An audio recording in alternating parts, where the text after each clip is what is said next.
Magandang hapon mga kababayan.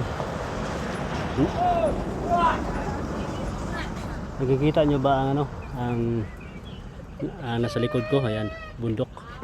At yan sa baba na naman, dagat. Wow. Napakagandang karagatan. Kasi binabaybay natin ang coastal road ng Davao Oriental papuntang Surigao, coastal road. Sa coastal road tayo dumadaan, no? Kaso lang napaka-coastal talaga kasi nga sobrang bakilid. Bakil kayo, no? Bisaya to, bakil kayo. Ayan, bawi naman ana. So kana inana ka bakilid diri. Nya padayon na ta guys sa atong pagbike bisikleta. Surigao na luya ko.